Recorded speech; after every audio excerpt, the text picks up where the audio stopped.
You are watching Rahinijar TV with Ilama Sayyid Abdul Basit Bukhari. بعدس حمد و صلات لائق تعظیم و تکریم جمیع حضرات السلام علیکم ورحمۃ اللہ تعالی وبرکاتہ۔ خالق لم یزل کا ہم پر کروڑوں احسان ہے کہ اس نے ہمیں ایک مرتبہ پھر اپنے گھر میں بیٹھ کر اپنا اور اپنے حبیب مکرم صلی اللہ علیہ وآلہ وسلم کا ذکر کرنے کی توفیق عطا فرمائی ہے۔ میری گفتگو کو عنوان ہے کہ حقیقی محبت یا حقیقی عشق جو ہے یہ کس چیز کا نام ہے۔ اس حوالے سے میں صرف اور صرف احادیث کے ضمن میں گفتگو کروں گا، کیونکہ آپ لوگ محبت والے ہیں اور محبت والوں کے سامنے محبتوں کے قصے چھیڑنا جو ہے یہ لازم اور ملزوم ہو جاتا ہے کبھی کبھی۔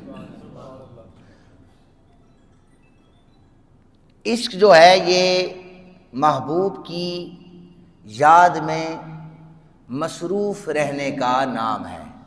کیا ہے؟ اپنے محبوب کی جس سے پیار کیا جاتا ہے اس کی یاد میں مصروف رہنے کا نام ہے۔ اور انسان کے پاس جب وہ یہ کہہ سکتا ہے کہ میرے پاس سب سے بڑی دولت ہے، تب کہہ سکتا ہے کہ جب اسے مدینے والے آقا کریم صلی اللہ علیہ وآلہ وسلم کا پیار نصیب ہو جائے۔ اور جسے عشق رسول نصیب ہی نہیں ہے وہ بندہ کنگال زندگی گزار رہا ہوتا ہے، وہ بندہ کنگال زندگی گزارتا ہے۔ میں سب سے پہلے استدلال کے طور پر سمجھانے کے لیے ایک واقعہ جو مثنوی شریف سے مولانا روم رحمۃ اللہ علیہ نے سمجھانے کے لیے لکھا ہے وہ میں آپ حضرات کے سامنے رکھتا ہوں۔ بادشاہ وقت کسی عورت کے محبت میں گرفتار ہوا اور اس سے نکاح کر لیا۔ محل میں جب بھی وہ اپنی ملکہ پر نظر دوڑاتا، یہ آپ نے توجہ سے سننا ہے، دن بدن وہ کمزور ہوتی چلی جا رہی ہے۔ اعلان کر دیا اس نے، جتنے حکماء ہیں، جتنے اطباء ہیں، میری ملکہ کو ٹھیک کر دو، منہ مانگی رقم تمہیں ادا کر دوں گا۔ ایک بہت بڑا حکیم اس نے بادشاہ کا اعلان سنا، وہ نبض شناس تھا، نبض پکڑ کے بتا دیتا تھا کہ مرض کیا ہے۔ اس نے آ کر بادشاہ سے کہا میں علاج کروں گا۔ تو اس نے آ کر ایک ڈیمانڈ یہ کی کہ جس علاقے سے تیری ملکہ کا تعلق ہے وہاں کا کوئی آدمی جو گلی محلے کے لوگوں کو جانتا ہو اس کو بھی میرے پاس بلا لاؤ۔ نبض پہ ہاتھ رکھ لینے کے بعد حکیم نے اس بندے سے کہا کہ ایسا کرو، یہ ساتھ ساتھ جتنے بھی دیہات ہیں، گاؤں ہیں، شہر ہیں، ان ساروں کے نام لینا شروع کرو۔ وہ بندہ بیٹھ کر حکیم کے سامنے نام لیتا گیا، اس نے نبض کو پکڑا ہوا تھا۔ اور پھر جب محلوں کے، دیہاتوں کے نام ختم ہوئے، اس نے کہا ایسا کرو کہ گھروں کے نام لینا شروع کرو۔ وہ بھی ختم ہو گئے، کون سا گھر کس جگہ پر ہے۔ اس نے کہا ایسا کرو کہ اب افراد کا نام لینا شروع کرو۔ اس نے افراد کا نام لیا، کچھ نام ابھی لیے تھے۔ حکیم نے کہا تم چپ کر جاؤ، بادشاہ کو بلا کر کہا بادشاہ تمہاری ملکہ کا علاج میں نے ڈھونڈ لیا ہے۔ اس نے کہا کیسے ڈھونڈا ہے؟ بندہ تو نام لے رہا تھا۔ اس نے کہا کہ جب میں نے نبض کو پکڑا تو نبض رکی ہوئی تھی، جو دن بدن کمزوری کی طرف جا رہی تھی، لیکن جب اس کے اپنے محلے کا ذکر آیا تو نبض نے چلنا شروع کر دیا، اور جب اس کے وہ گھر جو اسے پسند ہے اس کا ذکر آیا تو نبض نے اور زیادہ تیز چلنا شروع کر دیا، اور جب اس کے چاہنے والے کا نام آیا نبض نے اور زیادہ چلنا شروع کر دیا۔ تو یہ کسی بیماری میں مبتلا نہیں ہے، اسے صرف اور صرف اس کی بیماری لگی ہے، اس کی بیماری حل کرنی ہے تو اسے اس کے عاشق کے پاس بھیج دیا جائے۔ یہ ایک مثال مولانا روم نے مثنوی شریف میں دی ہے۔ میں اسی داستان کو اٹھا کر احد کے میدان میں لے چلتا ہوں، جہاں پر صحابی رسول کا نام ہے حضرت عمر بن جموح رضی اللہ تعالی عنہ۔ ٹانگوں سے معذور ہیں اور 4 بیٹے اللہ نے دیے ہیں، اور انہیں یہ سعادت بھی حاصل ہے، اللہ نے 4 بیٹوں کو حضرت عمر بن جموح کے ساتھ ہی احد کے میدان میں شہادت کا رتبہ عطا فرمایا ہے۔ اس کی داستانیں کیسی ہوتی ہیں؟ حضرت عمر بن جموح اپنے بیٹے سے کہتے ہیں، میرے بچے مجھے اٹھا کر گھوڑے پہ سوار کرواؤ، حالانکہ شرعی طور پر ان پر جہاد کے احکامات لاگو ہی نہیں ہوتے تھے۔ فرمایا مجھے گھوڑے پر بٹھاؤ، احد کا میدان دیکھنا چاہتا ہوں، احد کا میدان دیکھنا چاہتا ہوں۔ عمر بن جموح کو اٹھا کے بٹھایا گیا، کہا تلوار بھی پکڑاؤ، نبی پاک کے دشمنوں کو مارنا بھی چاہتا ہوں۔ احد کے میدان میں آپ لڑے، اللہ تعالیٰ نے شہادت عطا فرما دی۔ جنازے کو اٹھایا جانے لگا، اونٹ کو جب اٹھا کر ان کے گھر کی طرف موڑا جاتا تو اونٹ نہیں چل رہا تھا، اور جب مدینہ پاک کی طرف موڑا جاتا احد کے میدان سے، اونٹ دوڑنا شروع کر دیتا۔ بیوی بھی پریشان ہے، رشتہ دار بھی پریشان ہے، ماجرا کیا ہے؟ شہید کی ڈیڈ باڈی اونٹ لے کر گھر کی طرف جانا نہیں چاہتا، اور مدینہ پاک کی طرف موڑیں یا جہاں پر قبر مبارک ہے اس طرف موڑیں تو یہ دوڑ پڑتا ہے۔ آقا کریم صلی اللہ علیہ وسلم بھی نبض شناس تھے، آپ نے فرمایا عمر بن جموح کی زوجہ، اس نے گھر سے نکلتے ہوئے کچھ دعا تو نہیں کی تھی؟ کملی والے آقا اس نے ایک دعا کی تھی، یا اللہ مجھے احد کے میدان میں ہی میری تدفین ہو جائے، میں وہیں پر رہنا چاہتا ہوں، میں وہیں پر شہید ہو کر اپنی بقیہ جو زندگی اگلی گزارنا چاہتا ہوں۔ حضور نے فرمایا بس پھر تم چپ ہو جاؤ، اسے اس کے گھر کی طرف نہ لے کے جاؤ، یہ میرے چچا حضرت امیر حمزہ کے قدموں میں رہنا چاہتا ہے۔ تو یہ سب سے پہلی بخاری شریف سے عمر بن جموح کے عشق کی داستان تھی۔ میں کسی بھی علاقے میں جاؤں، آپ کسی علاقے میں جائیں، علاقہ چھوڑتے ہوئے آپ کا دل بوجھل نہیں ہوتا۔ آپ کسی بھی شہر میں چلے جائیں، شہر چھوڑتے ہوئے دل پریشان نہیں ہوتا۔ لیکن جنہیں اللہ نے عمرہ شریف کی سعادت، اللہ تعالیٰ دوبارہ ہمیں بھی نصیب فرمائے، جنہوں نے عمرہ پاک ادا کیا ہے، وہ بس مدینہ شریف سے باہر نکلتے ہیں نا، ان کے قدم اٹھتے ہی نہیں ہیں، ان کے قدم ایسے ہی ہو جاتے ہیں۔ وہ علماء نے لکھا ہے کہ یہ روایت تو سناتے ہو نا کہ اللہ 70 ماؤں سے بڑھ کر پیار کرتا ہے، تو کبھی کبھی محبت کی زبان میں یہ بھی بتایا کرو ہمارے آقا کریم صلی اللہ علیہ وسلم ماؤں سے زیادہ پیار کرتے ہیں۔ اور انسان جب مدینہ پاک سے واپس آتا ہے اس کے قدم نہیں اٹھتے، اس کے قدم بوجھل ہو جاتے ہیں۔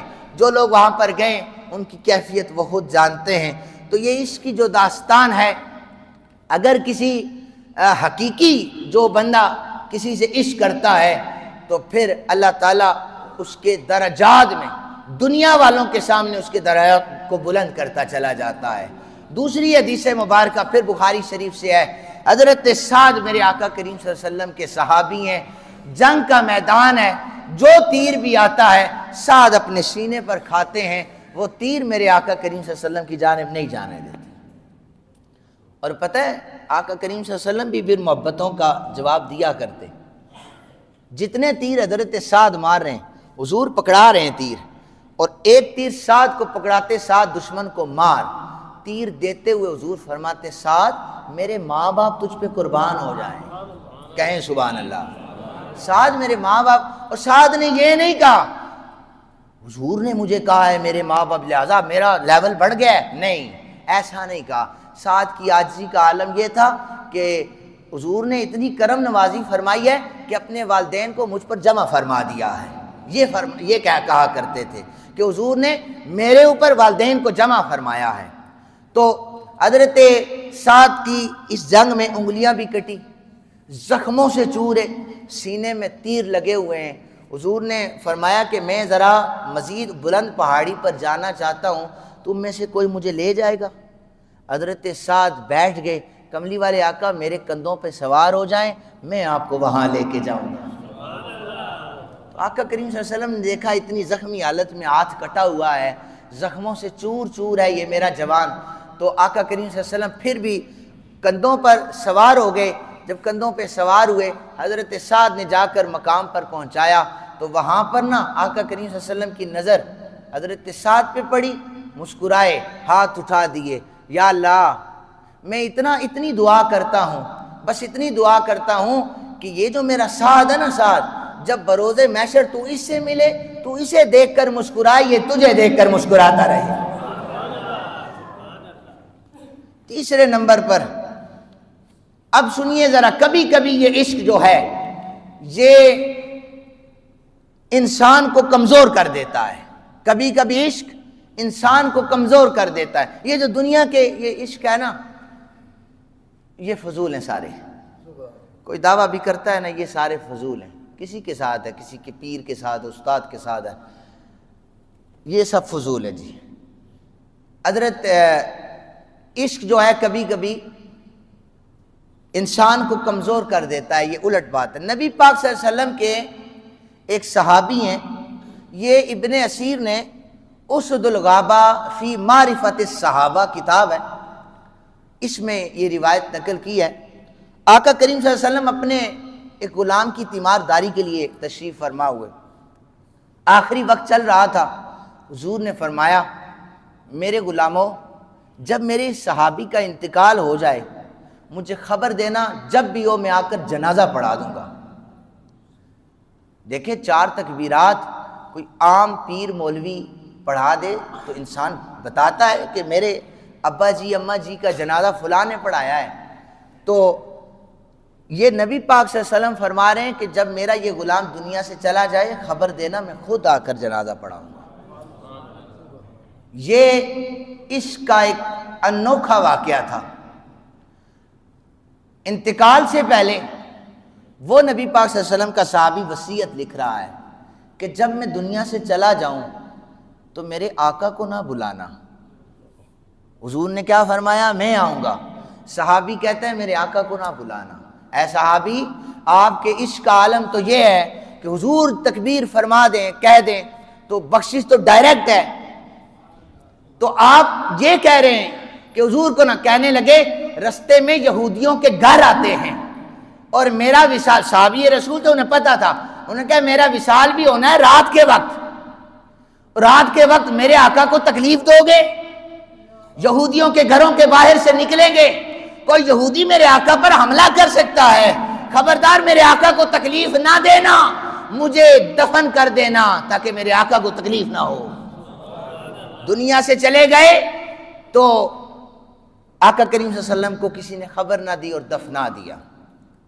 دفنایا تو آقا کریم صلی اللہ علیہ وسلم کو جب خبر ہوئی، آپ تشریف فرما ہوئے تو آپ نے پھر اللہ کی بارگاہ میں ہاتھ اٹھا دیے، مالک میرا غلام میرے عشق میں مبتلا تھا، میری وجہ سے اس نے یہ عمل کیا ہے، مالک میں تیرے آگے التجا کرتا ہوں میرے اس غلام کو جنت میں اعلیٰ مقام عطا فرما دینا۔ اور آج کا تو مسلمان کیا کہتا ہے، لاش میری نو نہ دفنانا جب تک پیر نہ آوے، ہے نا، کہتا ہے نا جب تک پیر نہ آوے لاش میں، پیر اور انکل پاویں پٹرول ہی نہ ہوئے، لیکن لاش میری نو نہ دفنانا جب تک پیر نہ آوے۔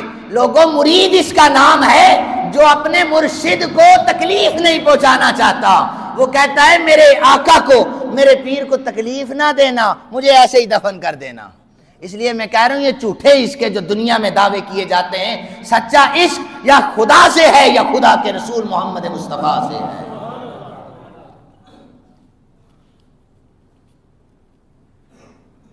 ایک اور جنگ کے میدان میں نبی پاک صلی اللہ علیہ وسلم کے صحابی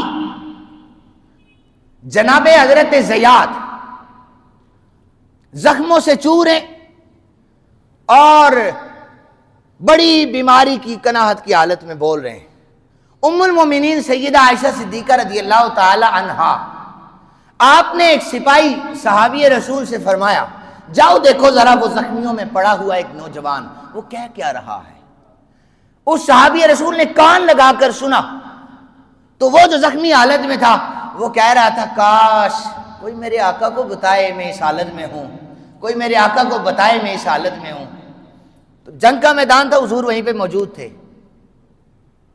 تو سرکار دو عالم صلی اللہ علیہ وسلم کو بتایا کہ زخمیوں میں نا ایک زخمی آپ کو پکار رہا ہے، زیاد نام ہے۔ آقا کریم صلی اللہ علیہ وسلم دوڑ کے گئے، کہنے لگے خواہش کیا تھی تیری؟ حضور بس یہی خواہش تھی کہ آپ سامنے آ جائیں، مرتے وقت آپ کا چہرہ دیکھوں۔ حضور ہمارا کوئی اور خواہش؟ عرض کرنے لگے حضور اس سے بھی بڑی کوئی خواہش ہے چہرہ آپ کا ہو اور میری روح پرواز کر رہی ہو؟ تو جتنی جان جو باقی بچی تھی آپ نے زور لگا کر اپنے آپ کو حضور کے قدموں میں پھینکا، لپٹ کر وہیں پر جان قربان کر دی۔ اللہ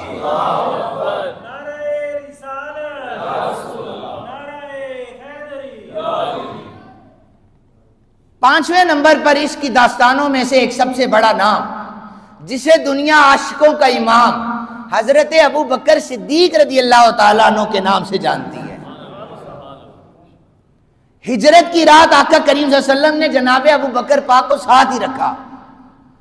رستے میں چلتے چلتے اچانک حضرت ابو بکر پاک کو پتہ چلا سراقہ نامی ایک سوار 100 اونٹوں کی خواہش لے کر ہمیں پکڑنے کے لیے آ رہا ہے۔ آقا کریم صلی اللہ علیہ وسلم نے حضرت ابو بکر پاک کی طرف دیکھا، ابو بکر پریشان ہے، حضور سراقہ آ رہا ہے ہمیں پکڑ لے گا، وہ بڑا شاہ سوار ہے، اس نے چھوڑنا نہیں ہے ہمیں۔ آقا کریم صلی اللہ علیہ وسلم فرمایا لا تحزن، ابو بکر غم نہ کر میرے ساتھ رہو۔ پھر عرض کرنے لگے آقا وہ قریب پہنچ آیا ہے۔ تو نبی پاک صلی اللہ علیہ وسلم نے فرمایا آنے دے، سراقہ کو بھی دیکھ لیں گے۔ جناب ابو بکر پاک نے تیسری مرتبہ یہ نہیں کہا حضور سراقہ آ رہا ہے، آنکھوں سے آنسو جاری ہو گئے، رونا شروع ہو گئے۔ حضور نے چہرے ابو بکر کو دیکھا نا تو حضور فرمانے لگے کہ ابو بکر مجھے پتا ہے تو اپنی وجہ سے نہیں ڈر رہا، تو میری وجہ سے ڈر رہا ہے، تو میری وجہ سے ڈر رہا ہے کہ آقا کو نقصان نہ ہو، تیری پریشانی یہی ہے کہ مجھے کچھ نہ ہو جائے، خوف نہ کر، اسے آنے دے۔ سراقہ قریب پہنچنے لگا، بہت کہتے ہیں کہ عربی النسل سر رنگ کے گھوڑے پر وہ سوار تھا، بڑی تیزی کے ساتھ بڑھ رہا تھا کہ 100 اونٹ مجھے ملیں گے۔ قریب آنے لگا تو میرے آقا کریم صلی اللہ علیہ وسلم نے فرمایا اے زمین سراقہ کو آگے نہ آنے دینا۔ زمین پھٹ گئی، سراقہ بیچ میں دھس گیا، کہتے ہیں سر تک، حدیث کے الفاظ ہیں سر تک سراقہ دھس گیا۔ تو کہنے لگا مجھے معافی دے دیں، میں آپ کو پکڑنے آیا تھا، مجھے معاف کر دیں، اب میں ایسا گناہ نہیں کروں گا، ایسی جسارت پھر نہیں ہوگی۔